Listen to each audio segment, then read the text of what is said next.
Hey everyone, welcome back to Secret Sonics. This is episode 78 with Ami Kozak, his return episode. I think you're really going to love this episode. We talked about a lot of things, not just music production. We talked about his approach to social media, why all creatives should be on TikTok this coming year, what to look out for in sync music, and his approach to gang vocals, and so much more. So I think you're going to love it. This is a great episode. Let's dig into it. Episode 78 with Ami Kozak. You're listening to Secret Sonics, a podcast exploring the creative side of music production. Join us weekly for honest conversations with real-world music producers and audio professionals.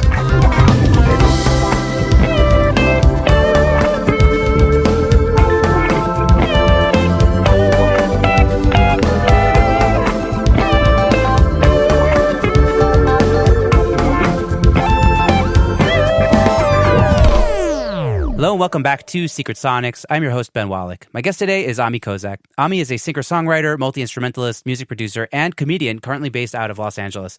For those of you who haven't gone back to the beginning of the podcast, Ami was actually one of my first guests ever, and we chatted way back in the day, and we recently caught up again, and we decided to do another episode. So it's a pleasure to have him on. Welcome back to Secret Sonics, Ami. Good to be back, Ben. Thanks for having me. Yeah, absolutely. How's it going, man? What have you been up to? Well, thank you for including comedian in your bio. That's kind of one of the latest ventures, actually. I know we're going to be talking lots of music and production and geeking out on that, but it is true. Over the past year, it's been an interesting one as I opened up another creative lane in my endeavors, which has been a lot of comedy, but it's taught me a lot about social media and all these other kind of platforms, which we can get into. So anyway, overall, making the best of a crazy-ass year.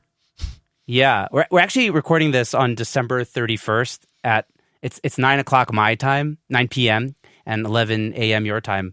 But I told Ami before we started recording, it's actually not 2020 somewhere in the world right now as we do this. Yeah. Hopefully we're turning the corner, you know? In a way, I mean, obviously we can get into all sorts of topics here, but 2020 has had a lot of, obviously, downs, but some really interesting ups on the music side and the comedy side and all of that stuff, So tell me, what have been some of your ups in 2020?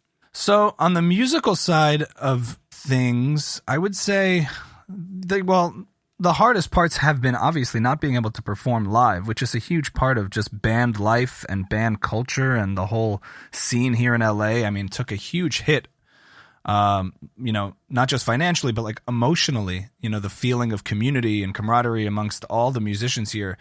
The live scene was where you used to see everybody and get to socialize and connect with other artists and musicians. So that was really hard. But on the flip side of that, we had been developing this workshop. Distant Cousins had been developing a workshop. Yeah, for those of you guys don't know. That went, sorry. My band, Distant Cousins. Yeah, go ahead, Ben.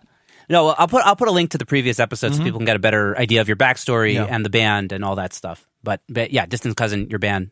Yes, so I have a band based here in LA. It's like a folk pop trio, and we've been writing original music of ours for the last many years and have had music used in film and television, and more recently in the past, I'd say 2 years or so, on our tours, we started doing this workshop where we met with groups of students or companies or community centers, and we would write and record a song from scratch in about an hour and change. And we used to do it in person as part of our week or 2 week long tour in a specific area. We'd go to the local school, and it was a great way to kind of enhance our tour in many different ways. But obviously when COVID hit, we couldn't do that anymore. We couldn't tour. We couldn't meet with people in person. So we adapted the whole thing to be virtual. The workshop is called Cousins in the Classroom.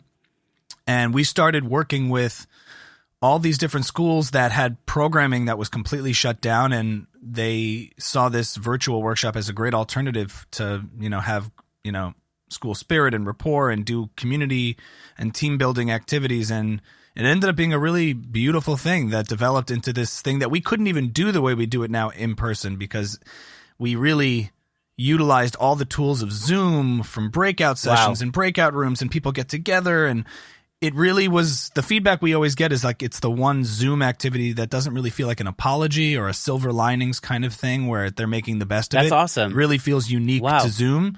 So it was just a great pivot that we were able to do. And now we are hitting the ground running, working with Jewish federations and corporates and companies We're getting some interest from interesting tech companies who want to do team building activities over the next year when all of their programming has been shut down. So in this, we really fleshed it out and now have a coordinator working with us, and we're doing like an hour and a half Zoom call where we talk about our songwriting process. We write and start the recording process of a song, and then over the course of the next month with that same group, we end up finishing off a demo that ends up getting everybody recording on it. They submit videos, and by the end of it, we have a fully finished, produced record with a video accompaniment that sums up elements of the Zoom call, plus people's performing the song via video on their iPhones, and it's a really beautiful thing. So in that way, that is something that never would have happened if not for this crazy situation. We would have, before this, we were going around when we would go for a book tour and say, hey, would you like to have us come in? And it was kind of hard to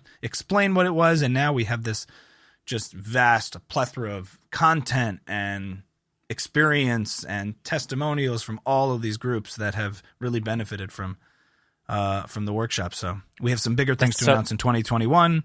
That's to come. But yeah, that's one thing for sure.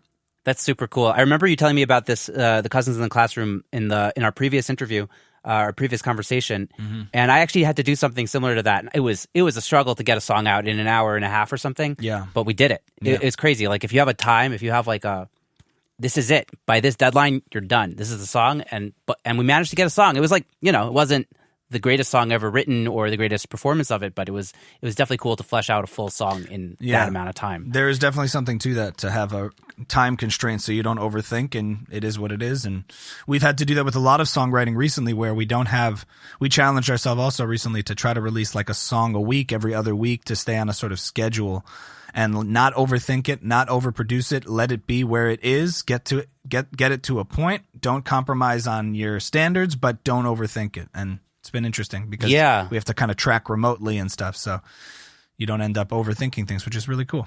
I mean, a lot of people talk about how it's like really a numbers game. Like, people are obsessed with one song and they become super precious about that one song. But at the end of the day, unless you're writing a lot of songs, you're not going to have that many gems. Like, you just need to write a lot of songs. It's like the Beatles, right? They would like literally just write as many songs as possible to get on the record, and they're like the best songwriters of all time, probably. Yeah, I had a interesting quote from an old teacher of mine when I went to Berkeley. There was a lyric writing teacher who said, "You've only heard like Bob Dylan's best 10%. The rest of it you haven't heard. Like you only hear." Yeah. So he said my advice to you as aspiring songwriters is to write a lot of crap, because crap is the best fertilizer. Yeah. I love it. So you just have to, the craft of songwriting, start to finish, is practice in and of itself. People don't treat, for some reason, we look at instruments and working on our craft and skills as, putting in the hours. But with songwriting, sometimes people have the misconception that it's something different. It's some kind of other thing waiting for this amorphous spark of inspiration. But it's also about the work of putting in the hours and time repeatedly over and over again and getting more refined and sharpening your instincts and sensibilities. So, wow. So are you songwriting every single day? I wouldn't say that. There was a period of time this year where I implemented some new systems in place where I would try to make a piece of music every single day. That was part of my regimen. It did for no purpose, for no commission or goal or project or deadline. It was like, open up. I wanted to get better at Ableton this year. That was one of my, I wrote it down in front of me. I was like, I want to get better at Ableton. I'm seeing all these producers using Ableton. There seems to be some interesting features and stuff to it, and I wanted to get better at it. So I just opened it up and started writing little pieces and nuggets every day. And sometimes I would do it in Logic too, but either way, my goal was like for about an hour or whatever, dedicate a slot and open that up, literally click the icon, open up, and go. And it doesn't matter what it is. It ended up being like I have I don't even know, 50 little nuggets of cool things, which when you're then in a creative situation or have an opportunity, it ended up sparking a couple of songs that in the long run finished into complete songs that were really cool. They would never have started, though, if not for this initial groove, loop, whatever it is. It's sort of just that producer mindset. Make little bits of things. So it's sort of, on the one hand, you want to, like we said, start songs, start to finish, and don't overthink it. And this is sort of the opposite approach, where it's just make little ideas, doesn't have to be finished, complete things. So there's a balance of staying just creative and fresh and not necessarily feeling like you have to interesting. finish a whole thing. Just make it for the sake of making it. So it's sort of the craft of producing and getting ideas going. And then there's the practice of finishing ideas. And these two things are just a constant balance. So luckily for me, I'm fortunate to have the guys in the band that I could send ideas to that can help move things further along, or just I'm happy to just now have a little bit of a, little box of interesting ideas to pull from if I ever want to kind of listen through and get inspired and see what's going on, like go back and dig deep. And I got better at using Ableton. So it's kind of a win-win just to get into that habit of doing things. I haven't been writing as much music lately every day. That's just for the sake of itself, just because of all of the comedy stuff and content I've been doing, which takes up a ton of time. And also, just lots of projects and other deadlines and things like that. But I do want to get back into that as part of my regimen.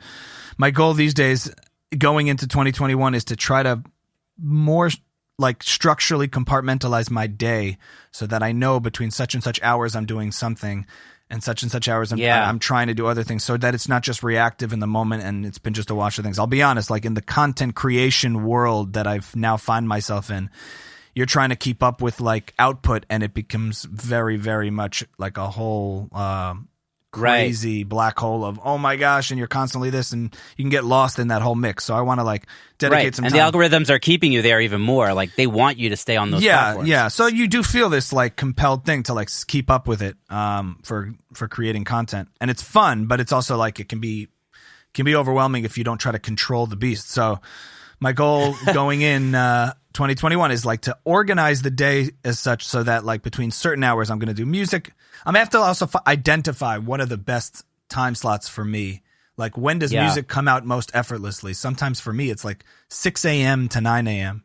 That's just the crack of dawn air I find for creativity, that early pre-sunrise kind of thing is super fluid and nice. And then when you get into that slump in the afternoon, it's just you're out of gas. So maybe that's the time to just do boring billing and paperwork stuff, and then maybe return to some creative stuff later on in the day, evening time.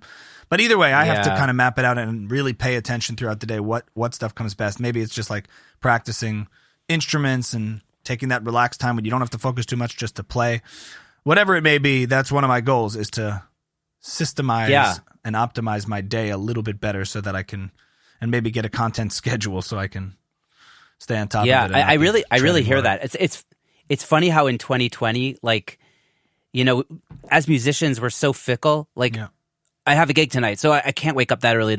It's really hard to get on a regimen when you're a musician because of the way our schedules work. But there's no live gigs now. Right. So because of that, 2020 kind of is a way that you could even get into a regimen like that. Exactly. I mean, I noticed just how necessary it was. That was the whole thing, because I think creatives in general are very good at reacting to situations. So a project comes in, okay, and you can nail it in 24 hours if need be. You can do it. Like you said, you wrote a song in an hour and a half because you had to. So we're very good at reacting to something. The challenge is always being proactive and figuring out how to make things happen when there's nothing right in front of you. And then when I found that I was getting into more content creation, especially comedy and things like that, I found that, okay, every day I'm waking up okay, what's it going to be today? What's my episode for the day? I'm running my own little channel here on these social media platforms. What is the stuff that's going out today? So I have to be better at getting ahead of that and being patient when I create a bunch of things and not just post them all at once, and really map out a month's long worth potentially of stuff that's going up. Because there's different things for YouTube, different things for TikTok, different things for Instagram. And learning those, navigating that territory is an interesting learning experience, and requires being pretty organized, to do it without burnout, because you can burn out. Yeah, you have to be on top of your day. You have to own your day as opposed to the day owning you. Yeah, right? exactly. The active thing, you were talking about. Mm-hmm. We all struggle with this, and if we don't take control of our days, we're going to be at the the mercy of whether it's the artist we're working with, whether it's a client or whatever it is. Yeah. You're just going to be at their mercy, or just Facebook. Yeah. It's telling me to do this now. Okay, I guess I'm going to do that now. Totally. I've also changed my whole approach, or I'm starting to change my approach to the idea that you have to just block off endless amounts of hours to get something done until it's done, as opposed to fitting whatever busyness comes into your life into still a healthy regimen. you still have to make time for family and normalcy and social life and health and all these things. And no matter how busy you get, just like work it into that schedule. Don't let it substitute everything you have. Because I never like when all of a sudden things